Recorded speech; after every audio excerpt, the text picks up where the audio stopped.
Do. Hey, what's up, everyone? This is Jason Tucker, and this is WPblab, episode number 79. Today's topic, we're going to be talking a little bit about the psychology of color and design with our new friend, Meagan Hanes. Meagan, how's it going? Hello. Thank you for having me. Yeah, it's no going problem. really awesome. Awesome. Well, before we fully introduce you, and I totally ruined it by introducing you anyhow, Bridget, tell us a little bit about yourself real quick. Hey everybody, I'm Bridget Willard and I'm the marketing manager for Give, the most robust online donation plugin for WordPress. You can find out more about Give at givewp.com. I also occasionally blog at my website at bridgetwillard.com, and I just returned from WordCamp Ottawa. So it's so great to have Meagan on the show. Awesome. You can find me. I'm Jason Tucker. You can find me over at Jason Tucker on the Twitters, and my website is jasontucker.blog. You can go over there and take a look at all the stuff there. We do a couple different shows on WPwatercooler. Make sure to go to WPwatercooler.com and you can take a look at all the fun stuff that we do over there. All right. So we've been rude, even though we weren't, because we totally introduced her earlier. Meagan, tell us a little bit about you real quick. A little bit about me. What's not to know? I'm so knowledgeably around. There's so many intros around. Anyway, my name is Meagan Hanes. I am a designer, developer of code and colors and cool things on the internet. I have been doing this since, oh my gosh, let's just round up and say 2000s at this point, but officially it was earlier. I really love this stuff, and I'm here to chat with you guys today about it, because why not? You see me on different things. Oh my gosh, the WP crowd. Oh my gosh, there's so much. I don't know, just Google me. Find me. Awesome. Well, thanks for having you on. We don't talk a lot about design type stuff on the show here, and even on WPwatercooler, we don't talk a lot about design. It's like, oh yeah, here's this new PHP function that's out. We should totally talk about that.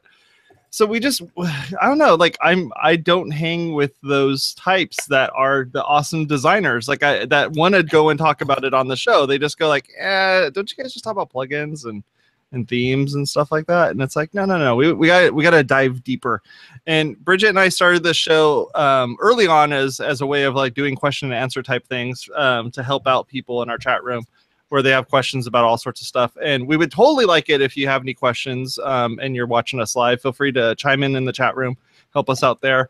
Also, if you're doing any type of stuff in the chat room and you want to help us out with our show notes, we put links in there for being able to help us out with the show notes as well.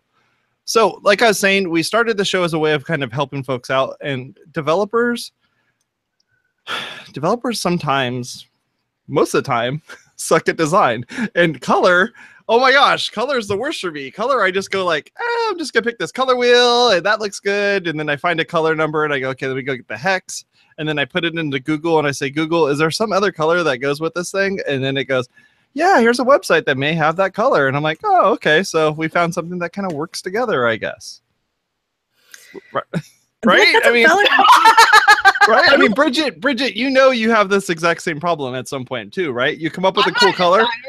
No, but you come up with a cool color and you go like, okay, so this color looks great, but how do I make any of these other colors actually work good with it? I found some palette thing. I mean, I just like go with my eyeballs. Like I figure I could decorate my apartment. I've read enough Better Homes and Gardens. I should be able to pick a color. But clearly, like, there's more to it, which is why I was like, oh my gosh, let's do this. And Meagan was like, well, I could, what do topics? And so I just put in the blab of like, nobody's talked about psychology of color. She's like, oh, I want to. And I'm like, let's do this. We need somebody who knows what they're doing, not just me reading Better Homes and Gardens. Right, exactly. Okay, but I don't mean to sound like rude, but Better Homes and Gardens is where it starts. Like starting to read magazines and soaking it up and pulling it out and ripping it out. And this is where the rude part comes in. Taking a magazine and like ripping it out and making a pinboard in real life is actually where you can start training your color eyes for what things you like and what things you don't like. Oh. Yep. So like I did not know this. I thought I just went to like Home Depot. I just pull up Home Depot and I go, here's a color, and scan the color real quick. Okay, find another color that goes with this for my secondary color. I mean, I don't know what else to do. So as a developer, I suck at this. like that works. But for developer side of things, like there are some cool like neural networks to tap into about color. If you just want a palette that works, like I'm gonna link up to one of, well, I can't link up in the things in the show notes, but there's a site called Color Lovers. Okay. And it's spelled COLOURLOVERS.com. Okay. And that is one site which I personally like. It's just a random aggregator of colors. So people will be like, I love these 5 colors together. And you can even click on one of the colors, like this eggplant purple, and be like, oh my gosh, that eggplant purple works well with this lime green, but also with this magenta blue one looks kind of good.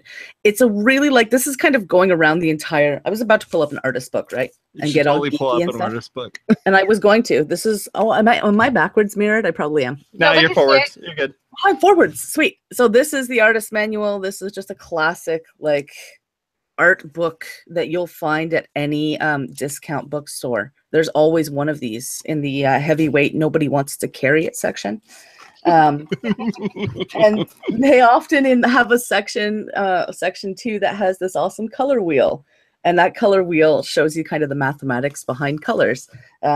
You can start dancing around that wheel in a variety of ways. Like literally you can put like a line on top of the wheel and go, those 2 colors match nicely together. You can put a triangle on top of the wheel and go, oh, those 3 colors play nicely together. And all those colors actually will come through with a whole bunch of symbolism and such as well. But we'll get to that later. Yeah, definitely. I mean, we got a whole hour here to talk about color. And where do you begin? I could go on. An hour's not enough. It's not enough. Where do you begin with color? That's my question.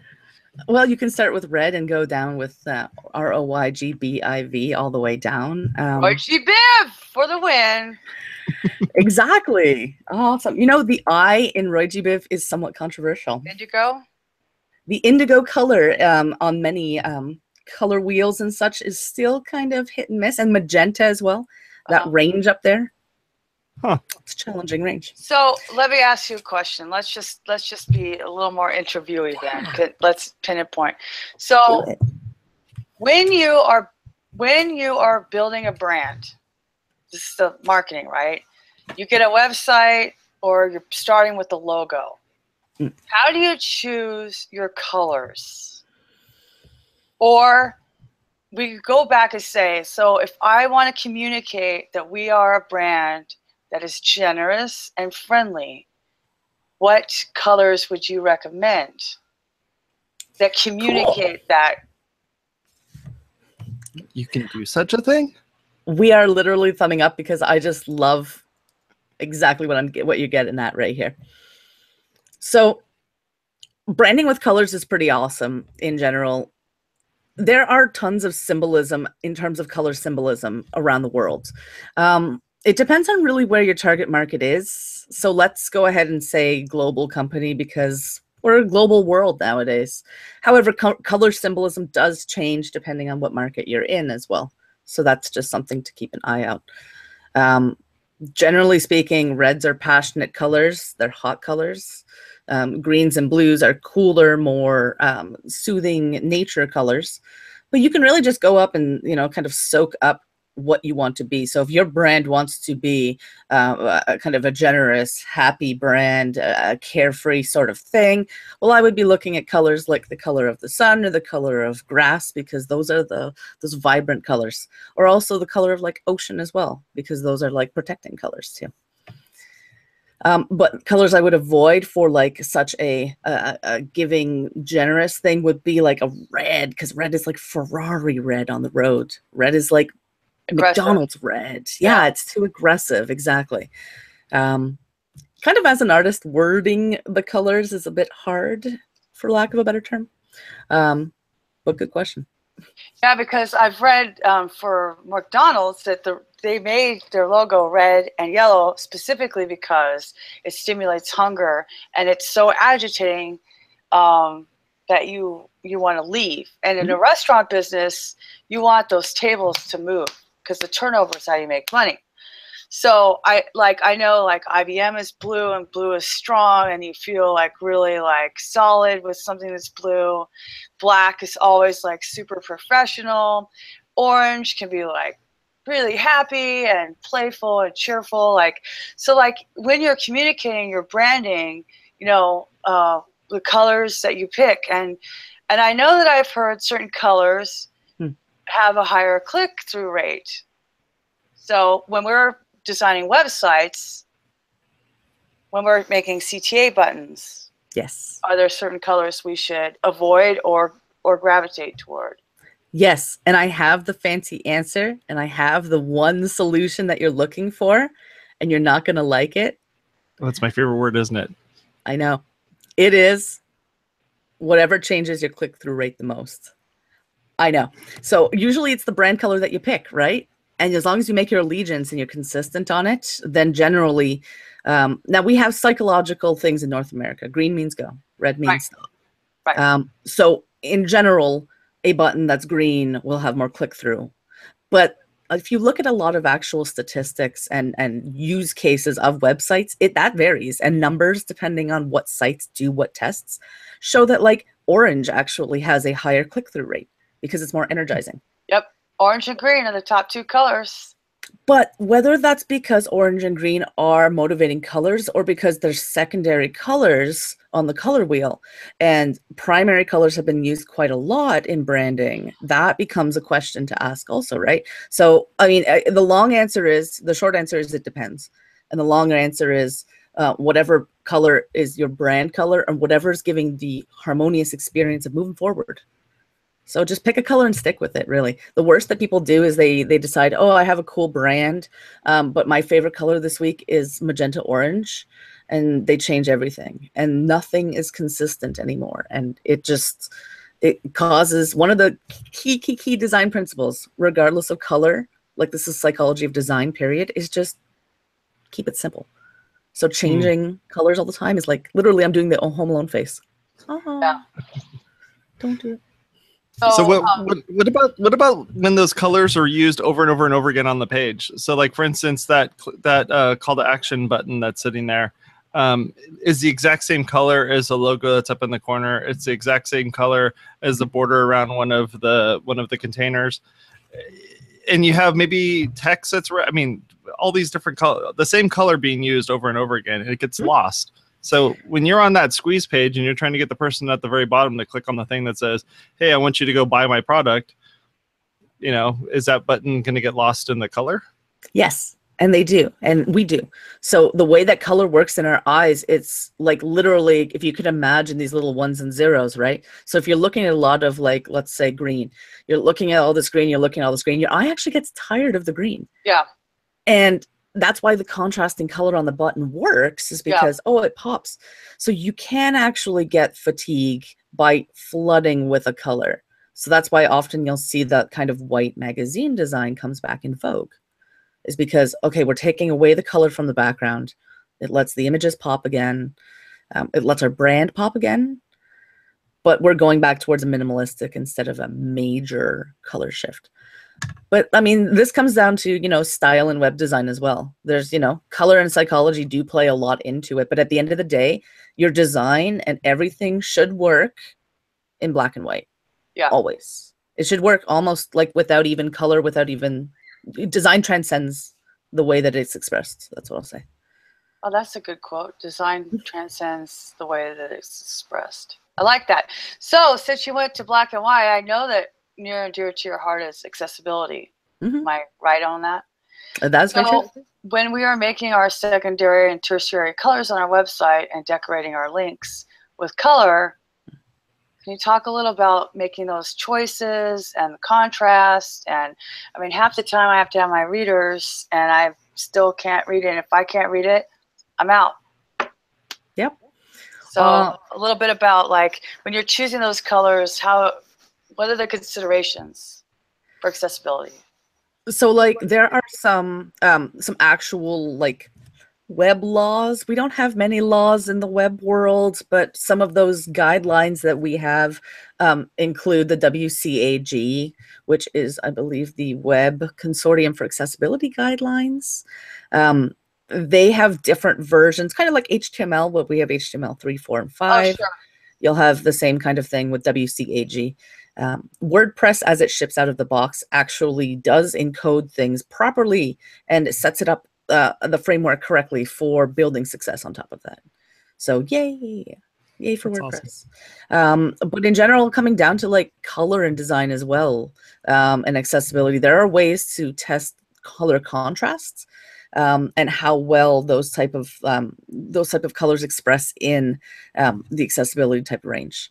So there are actual tools, depending on what you want to use. If you're a Photoshop person, there are some in Photoshop. There are web filters that you can use.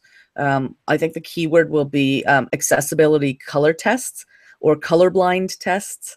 Those are the kind of keywords that will help you filter your design according to the way that it's perceived, along the lines of what some people who cannot perceive color perceive. Or visible, I should say visibly on various types. I got specs too. Yeah. We tried each other's on this past weekend. That was so fun. That was awesome, actually. Which one's more blind?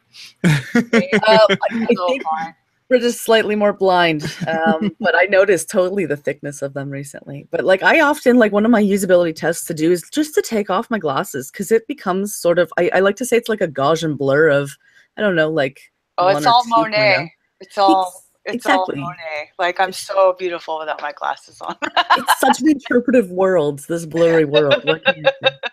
And if your design, if you can look, if you're looking at your site, you've got your new call to action page, you've got your new whatever, and you just squint, or you take a step back, or you take off your glasses, or you put on someone else's glasses, and you can't see the main goal that you're doing. If you've hidden it with color, then no matter what color you've chosen, it's going to have a worse result.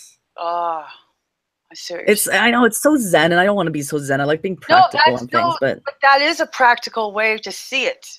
Like, step back, look at the context. Yeah. From 30,000 feet, which is probably like 15 feet away.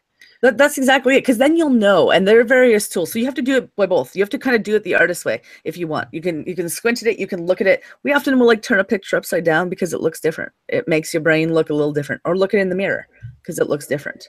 That's sort of a test you can do with color as well. You can do that with various tools and filters and so much other. You can actually use like a filter. If you actually ever have a gel or any filter, like a piece of plastic with one color on it, hold it up against your face and look at the world. It becomes unicolor. Yeah. No, I've done that. I mean, we're working where you have a stage and you kind of play around with those types of gels and stuff. You're right. I mean, you can kind of see it and go, oh, this is what this person's kind of seeing this. I remember we had a previous guest where we were talking about like accessibility type stuff. Rachel kind of went through this whole thing of how all this stuff works, and there's a couple plugins that you can install on your browsers and stuff like that to kind of check those out. What about when it comes to like back in the day of having like, you have Windows computers, you have Mac computers, you have laptops, you have desktops, you have iPhones, you have Androids. Is there anything we got to worry about nowadays regarding color on each of these different devices and how they're interpreted? Yep. The main concerns that we've always had have never gone away. Which the brightness. Everyone's perception is ultimately different. We've gotten on a closer range, which is good. So like the warmness and the coolness of monitors nowadays, even the concept of warmness and coolness on bulbs, people understand. And that's awesome. Right. That means people are like, whoa, this is a warm room. The light is warm outside. I totally get it now. Like, I even know, like, I'm in a cool, like, weird shaded room right now. But, like, that's sort of the first step. I don't know. It sounds kind of weird for saying. But so the fact that we now know what we're in means that we're kind of more aware that colors are subjective. And people aren't so focused on, okay, I need this orange, like Pantone, whatever. Right. Because the Pantone doesn't mean anything to designers. It means something to developers. It means something to designers. Right. And even then it doesn't, like, what type of designer knows Pantone? Well, it's color on this level, blah, blah, blah, blah, blah, blah. Well, in construction, we were very much following Pantone Color of the Year. Yep. And if I'm not mistaken, Pantone Color of the Year, the color trends go from Pantone to automobiles to furniture to fashion. Mm-hmm. And so if we're paying attention to automotive colors, would we be on the trend as developers and designers on the web?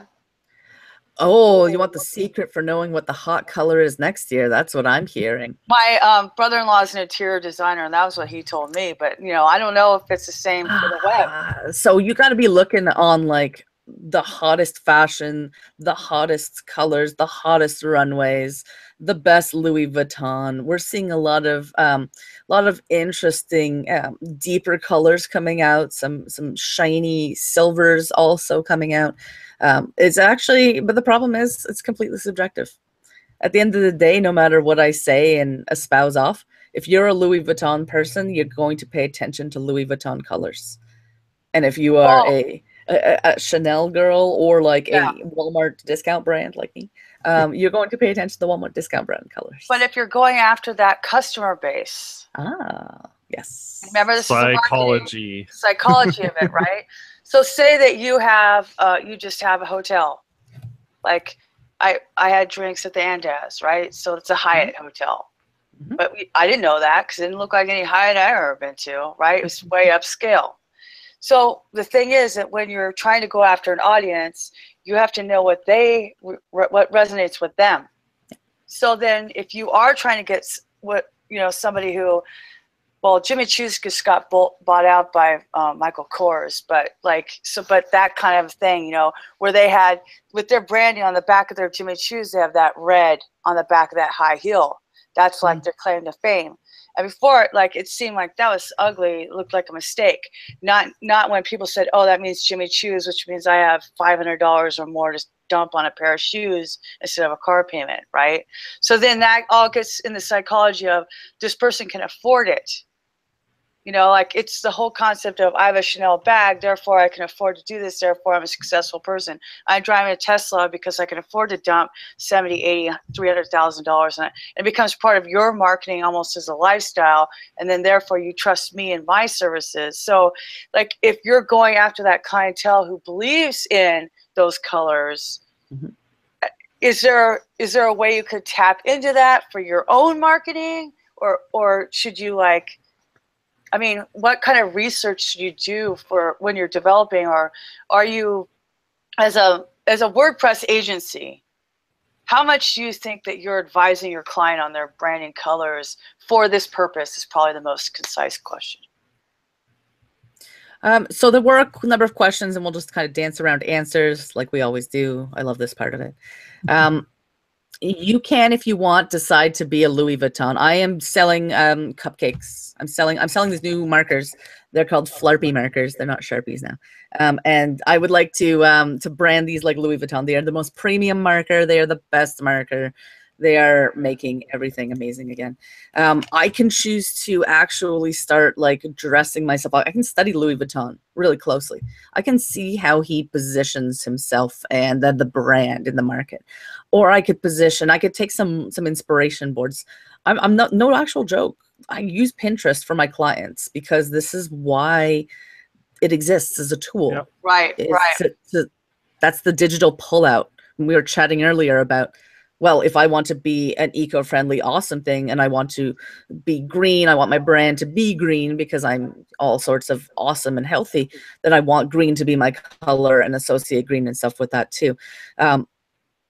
It comes down to marketing as a whole, though. So even though I picked the color of brown for Louis Vuitton for my new Flarpy markers, or I picked green for my new eco venture, if I don't back that up with action, then the customer knows it's a lie. Right. And that's marketing at the end of the day. There's lots of marketing is not lying. It's just really bringing things to market. That's kind of what I believe. I have a Flarpy to sell you. It's totally not going to be sued by Sharpie because it doesn't exist. And that controversy might get you to buy in. Maybe I position my brand with more controversy, like one of the fashion houses that has more controversy.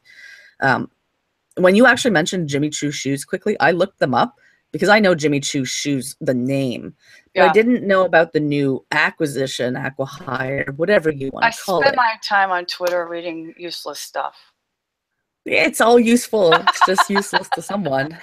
And I was looking up Supreme. Supreme's another brand, right? Oh, yeah. It's a more of a couture brand as well, but it makes a red identifier, that primary red, almost like this Heineken coaster, which I can show up.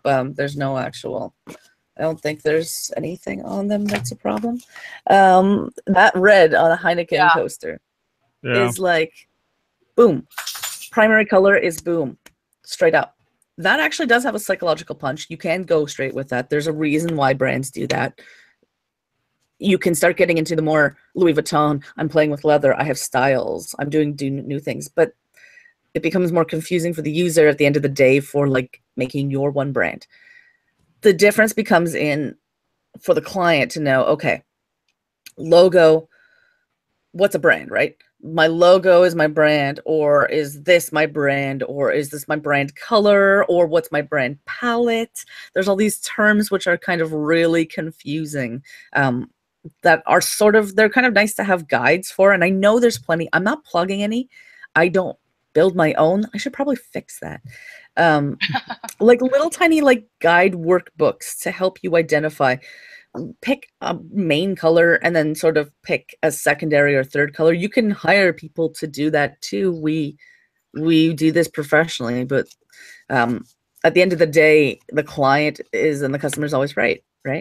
So if I pitch an idea that has a concept for, like, I mean, even the guy who made IBM's logo, his name is escaping me right now, but he was designed however much money, or he paid however much money to design that logo. And he literally like designed like 3 comps of it, 3 different versions, and said, here you go.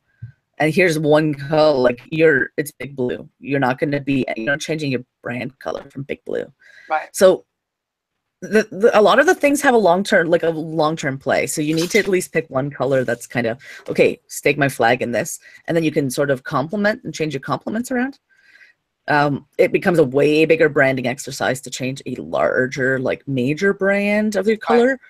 Right. And then that's why people often will pick like they'll be safe and pick a primary or a major color instead of a smaller, more fashionist Vogue color. One of the seasons per se. Yeah. The Pantone styles. Can you talk a little bit about a brand guideline and why developers should even know about what that is? So a brand guideline is like the API, or not even the API. It's like the reference guide to your company's soul and how it expresses itself in a visual, intangible way. Colors, like if you don't know the difference between, or if you're not perceiving the difference between emerald green, lime green, fluorescent green, neon green, or Hulk green, or all these other things, then green can be green. And that's totally cool because for printers, and there's always a subjective range of colors, so green is green. But ideally, we want to, there is some standardization towards color. Whether it's Pantone, which is more of a print, actual ink base that's produced by, I believe, like the Pantone Corporation. Right, it's copyright written or something, right? Exactly, like those are like trademarked, patented colors style thing. We have like hexadecimal values and even RGB values. Those are all expressing that same wavelength of color. But if you don't have a guide, if you don't have an API for your brand, you're just going to pick different greens. And then as the printer and as the distortion happens, like I can see it like literally happening on our screen, the message kind of gets kind of weird. So that's sort of one reason why having a brand guideline is super, super awesome. There are so many templates for at least knowing what things are in that brand guideline because they've changed. So Megan, that would be like if you painted your house and you brought a chip of the paint to Home Depot to get it a match, but it's been faded by the sun because that wall gets the sun. It's not going to be the right color, right? Exactly. That's why that formula matters. And that Pantone book actually goes bad too. You can only keep those things around for a little while, and if it gets any outside sunlight, then those things really start fading pretty fast. Yeah, my artwork on the walls that I have, I mean, it's in various states of degradation, as I call it, degradation. Right. Art, by its nature, if by its wavelength nature, if you're seeing color, the color's literally bouncing off and coming to you in various ways, but it's the way it works. That's why designs get washed out blue over time, and all the other stuff is, you know, kind of bleached away, and the blue stays. So Something to pay attention to. What do you say to a client who does say make it a little greener or make it pop? How do you communicate to them when they're using terms they don't really know what they want? They just say make it pop. Or, I mean, we make fun of them. I think we should stop client shaming personally, but that's another show. How do we communicate to them? It's our job as developers, designers, and marketers to educate our clients and ultimately to serve them. So how can we help them help us, you know, communicate? What are some ways to kind of convey, you know, and bridge that gap of jargon? That is a very complex question and a really good one. I take a lot of answers from project management, from the side, the business and technical side of myself. It becomes scope creep and time, because we can argue what green is a green until the cows come home, and they'll bring some different greens that we've never thought about, and we'll think of those too. So at the end of the day, it just becomes like, okay, so how much time do you want to spend on this? My time is X dollars an hour, or this is the rate. And people find, you know, that's never a good discussion to get into, because it becomes a race for, well, what value is $1 of an hour? And we all have been down there. So you can offer like branding packages or that kind of thing to say, well, here's sort of the block of time. That's where you'll get this concept that a logo is $500. Is, well, I'm spending X time talking about color on this. So you can look at it from a real pragmatic point of view. You can take a real strange type of view and be like, well, come on out for like a brand jam sort of thing. Because communal feedback's awesome. It's really valuable. I've gained tons from hosting workshops and from participating in workshops with my brands, with different brands, getting people's opinion on actually what this pink is or what this red means gets you outside of your own head. And that's super, super important in design. Because otherwise we just end up designing for ourselves. And our internal bias. Well said. I never know the technical terms for those things because I don't know enough psychology. I just read. No, that's so good. Like, well, I mean, so that's funny because that's what I do to understand our customers is I read what they say. So we can apply that to understanding how people respond to color by just being around them. I wonder if going to art shows, just as for your own edification and listening, overhearing people talk about the art would be a good way to see how people respond. Mm-hmm. Like that is a super awesome way to get your brand out of, although it's tough. Like if there's no, like there kind of are some really cool web design best in show pageant kind of things. Those are just kind of otherwise paying someone for your feedback or actually going out to a WordCamp, handing someone your card, looking at how they kind of react to it, seeing if it serves the purpose ultimately. So if, you know, ultimately we pick a color because we want to be successful in our business venture. And we can spend all day counting different metrics and such, but the color is successful if you are successful with it. However, it's still awesome to get some feedback in really cool other venues too. There are like tons of there's so many art shows out there that people they have no idea. They have no idea. I don't even know how many art shows I have around me.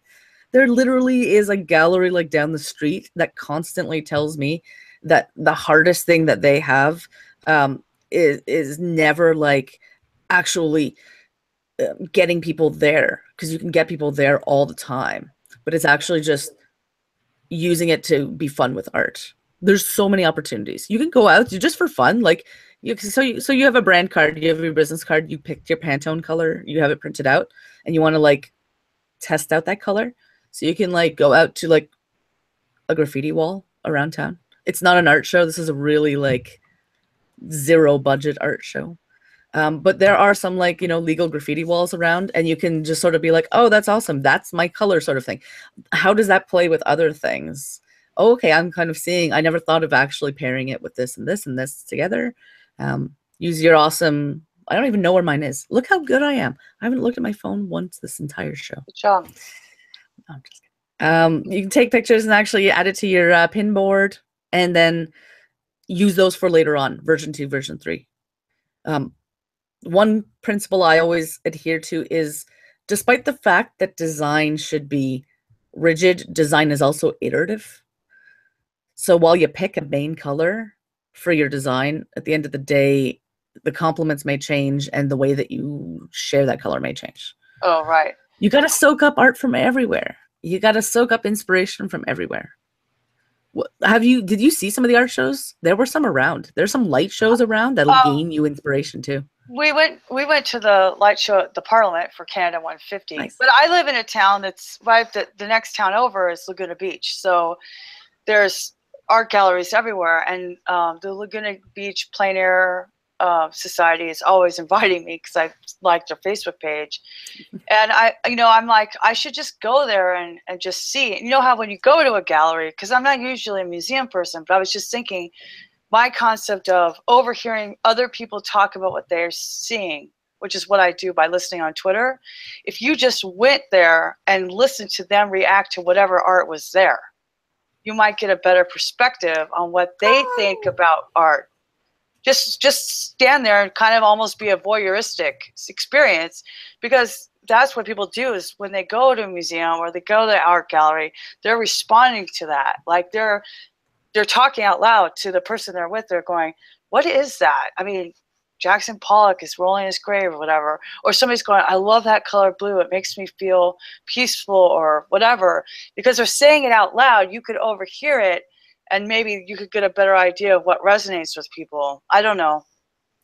That's a good way to get your finger on the pulse. There's actually a number of art places around. I don't want to give away all my secrets. No, you don't have to give away all your secrets. But like, there are some really cool like art shows. You can actually go around to like your university and college art shows. They'll often have like every year, like a university or college that has a bachelor or whatever of arts, fine arts. They'll have shows where they have to do paintings. They have to play with color. And exactly what you're saying. You can sort of just ride that wave. You don't have to do anything. Yeah. You just show up. In fact, they have really good hors d'oeuvres. I know this on personal good authority. Because like even for your own psychology, surrounding yourself with colors matters. There's a whole thing with like bedrooms and that they should be restful. I really like purple, so I had purple and green everywhere. And purple is like, it's fun, it's high energy and stuff. I have that in my bedroom, and I'm feeling like really like too agitated to sleep. And then people start asking me, what colors do you like? And I'm like, looking through Better Homes and Gardens, I'm like, oh, I really like Tiffany blue. When I'm in a room that's like that with white and Tiffany blue, I feel calm. Like using your own reaction, like asking yourself as your own test audience, what does this make me feel like? Do I feel warm? Do I feel excited? Do I feel happy? Or even like re-engineering your office. Like I'm getting yellow curtains in there, and I want it to feel happy. I want to, like a lot of times people with blue eyes have trouble with, what's it called? When it's overcast all the time. Affective disorder. It's SAD. Yes, seasonal affective disorder. Seasonal affective disorder. Thank you. And so, like, I actually had this app on my husband's iPad that would slowly wake you up by having warm yellow come up, and you would slowly hear the birds and everything. Because even though it's mostly sunny here, I get a lot of the marine layer, and then I can't wake up. So the screen is so big, so it's an iPad, and would just turn bright yellow. Mm-hmm. But it would slowly turn bright yellow, kind of like the things that now start giving us that way the yellow is so that we feel sleepy. So the blue is like, the blue screens that we're looking at, you know? That's exactly it. Like that's so like, it's important. Those light boxes that we now know, we've got science that actually shows, hey, when it's orange in the morning and it's blue at night and such, and you keep messing with your brain like that, things going to go weird. That's totally like scientific. We know that. That plays a lot into like so much stuff. I like have a bunch of like different colored bulbs in this room for that reason. If I obviously I'm not lighting myself well on camera because it's like pitch black because it's like whatever 10:41 in Ottawa, so it's summertime and it's dark right now. And I do not have a big softbox with a warmer bulb, so I have colder, you know, cast on myself. I've got a bluish tinge and whatnot. I just a bit about perception of color and whatever. Going back to color in room though, I've gone through so many colors in my bedrooms over times and in my like houses and different rooms, that it all just is like a little iteration of myself at that point. Like you said, like blue and white are classic, great, peaceful colors. To me, that's the beach. That's a little seaside shanty that like has all that like really bleached out white wood and that really nice blue, and you can feel the ocean, you can taste the salt, you can like feel the sand like between your toes as you're walking along the beach. For me, that's that pairing of color. It's that feeling. The feeling, yes. And so if you're doing a website for a bed and breakfast by the ocean, you want that. That's the reaction you want. You want them to be able to taste the salt in the air and smell the coffee that's going to be in your bed and breakfast. And you can convey that with color on your web property. Exactly. Like that's why I wanted you to, I was like waiting for that moment where you started describing how you feel, because that's it. Like it, but you can't just tell me to get into Synthesia mode. That's tough. That's way tougher. Like that's a tough one. But we understand our homes. Like we're all professionals in marketing, because whether you believe it or not, if you're building websites, you're in marketing. Sorry, websites are for marketing. So websites are just posters, but they're interactive posters, and they're even better posters than a poster could ever be. Right. And so like thinking about how we react as people can really help, and talking to the businesses. And like Jason was saying, he doesn't think that he's good with color, and yet WPwatercooler has a color that is a nod to the WordPress turquoise, which is 100% intentional. He's trying to act like he did it on accident, and we know he's more evil genius than that. Hey, by the way, can I take a shout out right now to the WordPress orange? I don't know if we have a name for it, but dear WordPress orange, I love you. I love you very much. You're the underdog, and I love you very much. Love Megan. You're the underdog. Always. Like it's a Pantone, like it's a brand identified color, but sometimes Pantone does trademark a color, right? You know, it's tough. That is a challenging thing. And sometimes people patent code. And sometimes people start litigating against code patents. At the end of the day, we're all here. This gets into open source. Like we're all here to help each other be awesome. Right. There are some people in the pigment world that have trademarked and patented expressions of black. There is a blackest black that the guy literally said you cannot, in the terms of services, you cannot use this for this reasons. So somebody else made the pinkest pink, and in their terms of service on the Kickstarter said you cannot sell it to this gentleman ever. Beautiful marketing. Controversy always fuels marketing. Now that's selling like straight color. Like but that pink is ridiculously pink. It is the pinkest pink. It's imperceptibly pink, and that gets like, yeah, it's a waveform expression. That's awesome. That when I get into like when three designers and me get together in a room and we after a drink and we start talking about the perception of wavelength of color and how it's all like well, and then it's all subjective anyway, so it's all like, well, what is color? Well, it's all only slightly subjective, because it's still light that is still being refracted. The only subjective is the mechanics of our own eyeballs. and our occipital lobe. Yes, however, there's still not much of a real scientific way to be able to prove that the green that I'm perceiving, even of Pantone XYZ, is the same one that you are perceiving. No, because your eyes are different than mine. And that's always there's always a wiggle. The mechanics of my physicality of my eyeballs. But the cool thing is, if in your brain, I'm nerding out now. I was a psych minor. The only organ in your body that has a direct connection to your brain is your eyeball. It goes exactly to your occipital lobe. You remember every single thing that you see. And I was in Paris, Megan. I know that this seems a little like a segue or kind of a tangent, but so I was in Paris. I was with Devin and Heather, his wife, and we were walking on the Seine, and I was just stopped in awe because the sunset was so glorious, and I am a total junkie for sunsets. And I was just talking about how amazing it was, and Heather looked at me, and Devin was like, "Well, you're not there to be no." I love Devin, but he was not into it like I was. And Heather goes, "Help me understand why, you know." And I go, "This sunset, you can whatever's in the Louvre, that's great. There's a picture of a lady who doesn't know how to smile, fine, okay." But that was what Leonardo da Vinci saw at that point in time. Right now, this is a sunset that only I am seeing. Nobody else, except for the three of us on this bridge, are seeing this exact view. These colors are totally different because the chemicals in the air in Paris are way different than Dana Point or San Clemente or Arizona or wherever else. There's no moment in time where this sunset will be exactly repeated.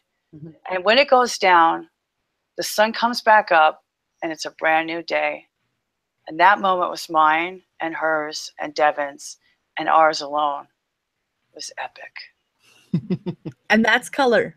That's color. Exactly it. It's the cream on the cake that makes life worth tasting. It made you feel so happy to be alive. It was glorious. It's music that you can hear Beethoven in each of the colors. It comes out to you. It literally is a crescendo. But so now that we've picked the color for our call to action button, what else should we do? Make people click on the button. I'm just joking. I'm just joking. I wanted to make sure that if we're gonna go as far down the rabbit hole as humanly possible. But this is the thing, Jason. You have to understand how people respond to it. I totally get it. So if you want that warm in your branding, so the color palette in your website theme should go according to the brand guidelines. If you don't have brand guidelines, you need to get some. If you can't afford to do it, then you need to use some of the tools that let you pick. I just did one for ours to just kind of because I submitted a GitHub issue on accessibility for that green, the green in our links. Yes. I was like, my first GitHub issue. Woo! Beautiful. Congratulations. I learned so much from my accessibility friends. It's not just me who can't read this. And so it's scientifically proven in this calculator, but there's things where you can there's a panel thing, and then you can lock this color down and then just press the space bar and it'll do like a slot machine and just give you different colors, and then you can lock the ones you like. I can't remember what it was because I just Googled it. But I hope that somebody can chime in with that, because I'm gonna Google accessibility color slot machine for days now. I'm gonna find them all. I gotta find it. It wasn't called that. That's just what Bridget calls it, because I don't know what it's called. Doesn't matter. It's all about just Googling the terms anyway. We'll figure it out. But that's exactly it. It's just you got to stake the flag somewhere, and then you got to try it with a tool, and then you see if it's accessible, and if not, then move forward. Colors.co. Yeah, colors.co. Nice. With a U or without a U? No, just American. Sorry. COLORS. That's the question we should be asking right now. Yeah. Why does my version of colors have an extra 1/6 of a character in it? Because you guys actually pronounce your U's. That's why I say house, about. I guess that's true, eh? So it'll give me when I'm on colors.co, it'll give me 5 colors, and then you can just press the space bar. It gives you another 5 colors, and when you find one that you like, you can just lock it it lets you lock it, and then you press the space bar again, it changes the next 4. It's super cool. Like, oh my gosh. It feels like it's like that could be such a giant black hole. But I loved that tool. I found it on accident, and I'm like, dude. So if you don't have a brand standard, if you have the budget, go to somebody like Meagan, get a brand standard stock.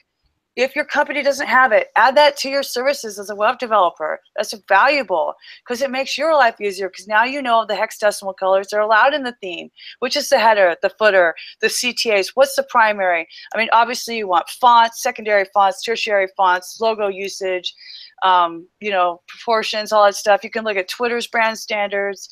Almost every company has a brand standards doc. That especially ones that let you use their logo. They have accepted usages, non-acceptable usages. I'm just trying to get through this part really fast. But you know, but if you're shoestringing it, then you know that you need this. Start a Google Doc. Start using the colors. Like, that's literally what I did, because we didn't have one. I mean, I hope Devin and those guys aren't upset with me saying this, but we didn't have one. And I was using Canva before we had a designer, because that's what I did, because we have to have featured images, and Bridget can use Canva, and that's it. So I knew I had the Chrome color picker tool. So I picked the color, and then that's the green I was using. Well, guess what? Bridget picked the wrong green. So I asked Davino, I was like, what's our green? He told me this. You know what? I'm not going to look this up a million times. Google Doc. This is our green. Oh, this is our gray. Oh, this is the blue that we use. Oh, this is the orange that we use. Like, I didn't even know what I was doing. I didn't know I was creating a brand standards doc. I just didn't want to have to look this up all the time, right? So that you can do that and start saying, this is what I like. And then as you have more budget or whatever, you can hire somebody to do it professionally for you. But I think as a web developer, if you turn over a website with that information, that would be so valuable to the customer. And I really think that would be a good way to get referral business too. Like, this is what I put on your website. It's got gravity forms. These are the licenses. These are the plugins. Here are the colors. This is the name of your theme. You know, whatever. And here's your images or whatever. Give them a deliverable. Don't put it in a README file. Nobody knows how to read a README file that isn't a developer. So the sheer act of printing that README file, taking off the readme.txt off the top, putting in a 3-hole punch binder and handing that to the client is worth 10 grand right there. Like, I'm overestimating, you know, that's exactly it. No, it is, Meagan, because people want to touch something. They want to know, what did they spend $10,000 or $20,000 on? And this is what we did in construction. So you got a job. Here's your light fixtures. If you need to change it, this is the color paint we use. These are the tiles. This is the grout. And then they have what they need. And guess what else? When we did repeat work, we had a copy of this. So when they came back to us, which we wanted them to do, and said, we like that tile, now we want to do it in the foyer, guess what? We knew exactly what the tile was. So we saved ourselves time. So doing that for the client is a good way to sell yourself and save yourself time when they come back. And who doesn't want the client to come back? Nobody raise your hand. See, that's the best. See, even if you have the document that has, okay, we use this exact tile. And you're like, okay, great, I have it. I came in now. I've come into this house. I've got this. The bathroom's okay. There's a few chip tiles. Now I've got the information. You actually like stapled in the back of a tile because you said, hey, why not? Here's an extra tile. It's like a decoupage book, but you can do this on 1 dimension. You don't need to actually do this on 2. No, screenshots for the win, dude. That's just it. Hex code values, screenshots in things and printed out actually count. Even if I cannot find that tile, I call up Home Depot, they don't make the tile anymore. Well, I have a tile guy who now knows these 5 makes of tiles.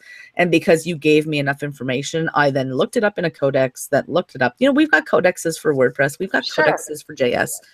All we need to do is make a little handoff document, like you're saying. Yeah, the handoff document, that's going to help you. That's going to help them. That's all part of the psychology, it works. right? It works, man. I've seen it. I've seen it on those branding, the branding guidelines, where they'll actually put a thing that says, "Here are the ways in which you're not allowed to use this logo. Yes. Don't you dare put this logo on top of black because it looks awful. Don't put it on top of green because our logo has green in it and it's going to get lost in it. And you're only allowed to use this range of color and this range of color, but all this in the middle here, don't you dare touch it." And it just explains everything about how you should be able to use their and if you just do a search on Google for just brand guidelines, every single college that's out in the world has a brand guideline for their logo and how in which you should use it. Here's our colors, here's our logo. Don't you dare put the logo any further than 20 pixels from the top. They have all these things that are in there, and so make sure you're looking at that stuff. And if you're going to build your own brand guideline to really figure this out, look at how other people are doing it and totally steal from them and get it figured out so that you have a really good one.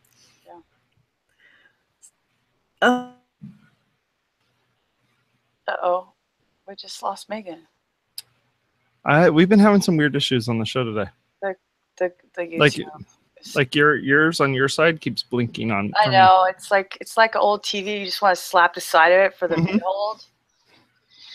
For you millennial people, there used to be tubes inside of our televisions. What a great show. Oh my gosh. I know Megan's a little frozen, but thank you, Megan, if you ever watch this end of this, for being on our guest.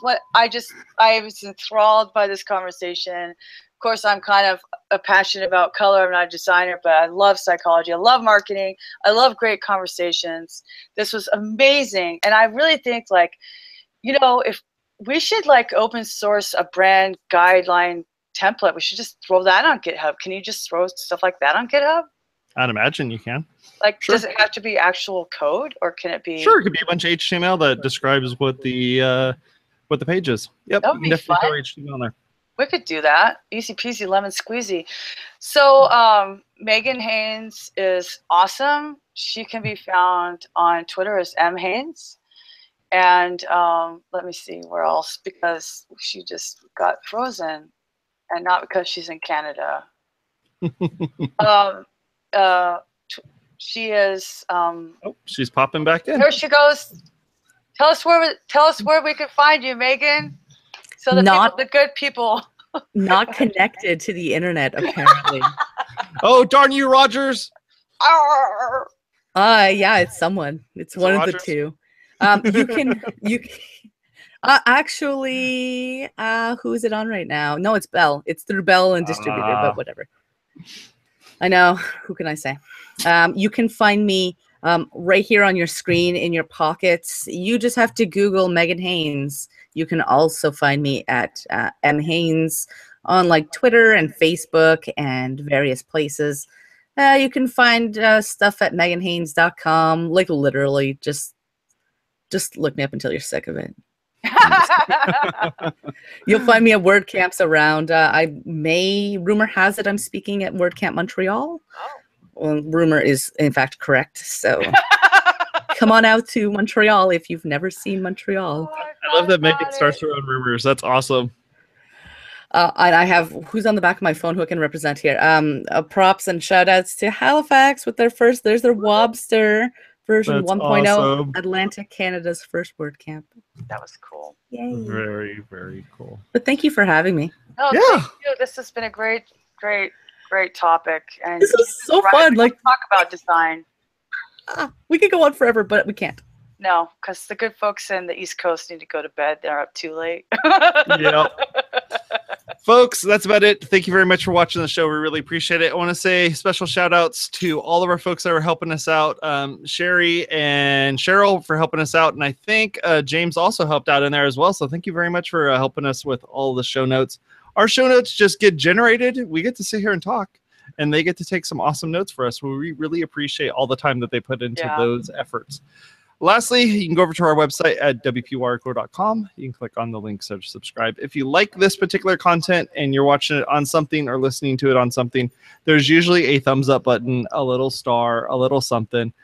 Push that button just so we know that you enjoyed this thing. And Also, if you enjoyed this content, hit the subscribe button, because the subscribe button will get us all subscribed, and we'll show up in your pocket, and you'll be able to listen to us or watch us while you're standing in the grocery store waiting for your groceries. All right, folks. Talk to y'all later. You have a good rest of your night, and we'll talk to you soon. Bye-bye. Bye. Bye.